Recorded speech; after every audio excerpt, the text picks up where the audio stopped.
Hi YouTube, welcome back to Wtf Rc Cars. So we've got a new receiver from Flysky, and this one is compatible with the Noble Pro MB4, PL18, probably the PLEV, basically any of the AFHDS3 transmitters. This one is the FBr12, so let's get you in for a close-up look and see what we make of this one, because it is something a bit different.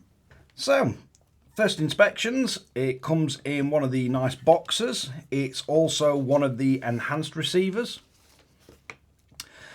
Big difference on this one though, the length of the antennas.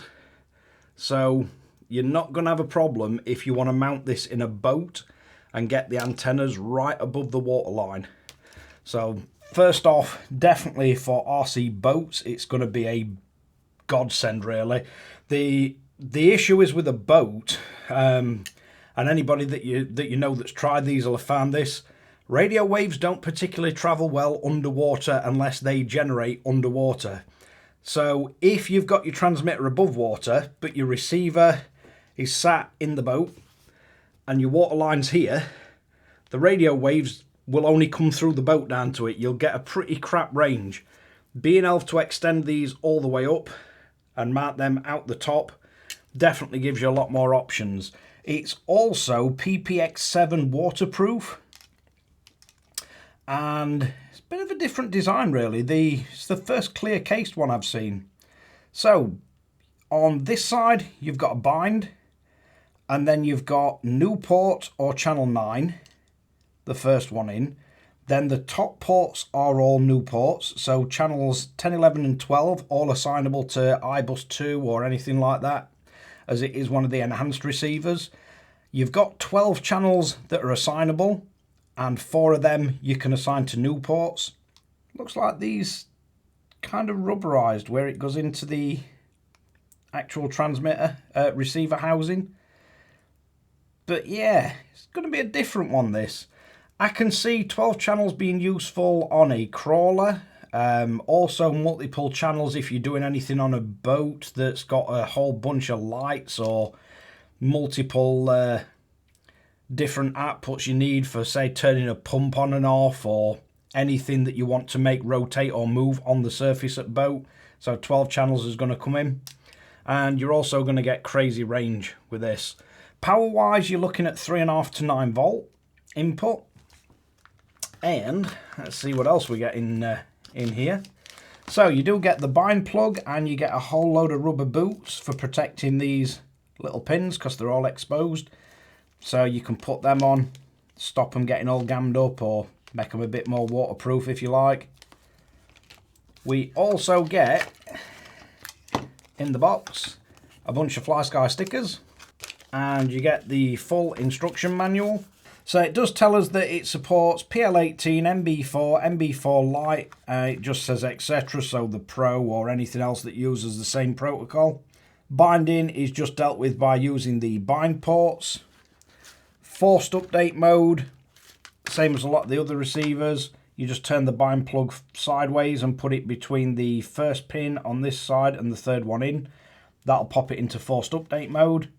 So it does say if you're going to use it in a boat or in a crawler, just clean the receiver afterwards if it's been completely soaked wet through, and check that you've got nothing shorting any pins out, and check that the antenna is all in place and it's not been broken or anything to let start water getting in. It does say operating range between -10 and +60 degrees centigrade, full 12 channels, dual antenna, PPX7 water resistant, and it does support PWM, PPM, iBus, SBus and iBus 2. So as the rest of the enhanced receivers, you got full iBus 2 compatibility with this, and it does support the fail-safe settings, same as the others. So you can have hold to hold the settings if your fail-safe kicks in. You can have no output to PWM, or you can have a fixed value on them. Other than that, I think the only thing we really need to test now is I've got the MB4 and the Pro and the PL18 all running their respective latest firmwares. So I think really we need to power this up and make sure it connects to them. So very quickly, we've got the MB4. I'm just going to put the bind plug in the bind position, so on the very end ones, and then we're just going to need to power it from any of the ports. So let's check the pin. So the pin out's negative to bottom, so if we power this up we should get a flashing light, which we do.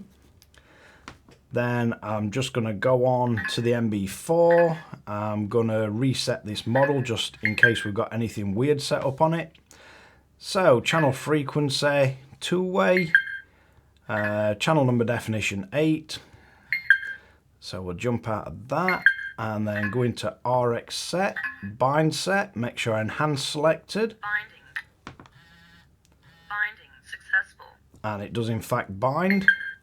So if I quickly go to assign, I'll go to that one and change that to channel 8.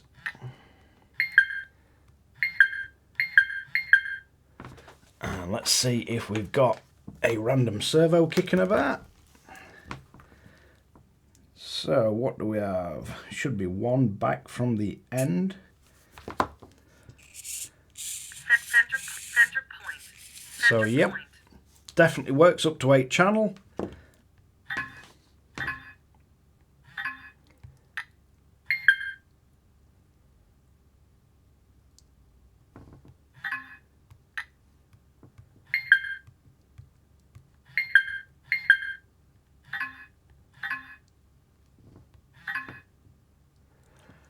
So it is picking up the speed sensor, and that should be on port D. So once I've got my head around which way we're configuring this. So we do have the sensor connected.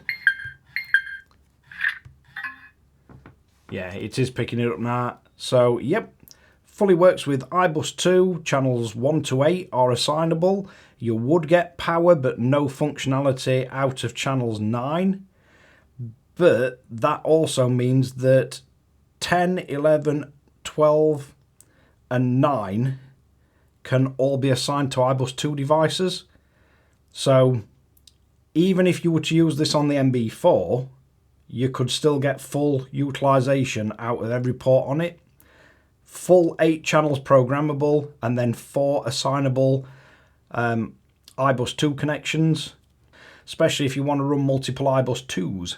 So let's try it on the PL18, see how we get on with that. So if we grab the PL18 and we're going to put this into bind mode, and I've just got this set up to be a basic boat that we'd be connecting to. So if we power this up with the negative to the bottom, it should get us into bind mode. Then if we go basic menu, RX setting, and we go bind set, and I'm going to try this on 12 channel. So binding to 1, start channel 1.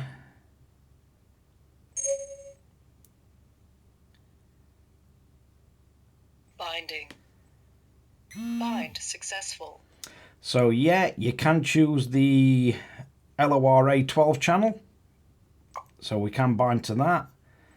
Custom port protocols, we have got the 4 ports that we can set. So we can set, let's set D to iBus 2.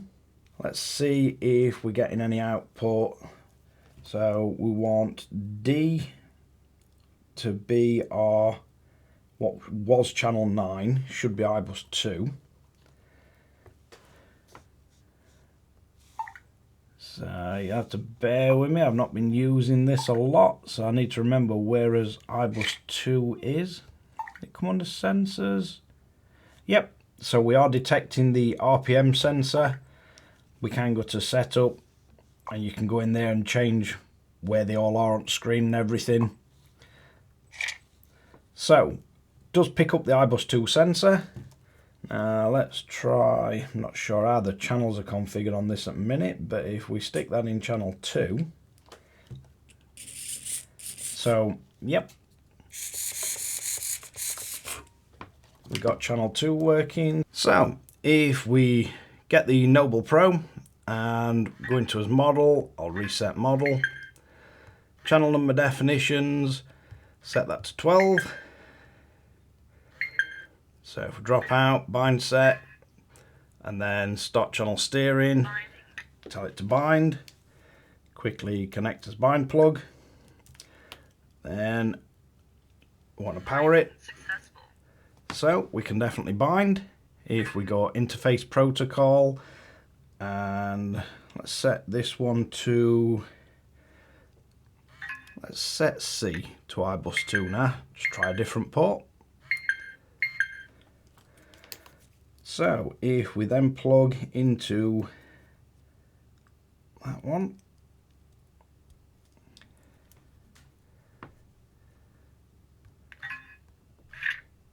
let's see if we're getting anything on iBus2. Yep, so we're seeing as RPM sensor. So if we go into as auxiliary channels, go down to 12, set the control, let's set it to VR1, get rid of that function. So if we back out and I plug this into channel 12, then we should have full control. So yeah, all 12 channels, fully assignable. You can use all 12, or you can assign some to some of the top 4 or last 4 to iBus2.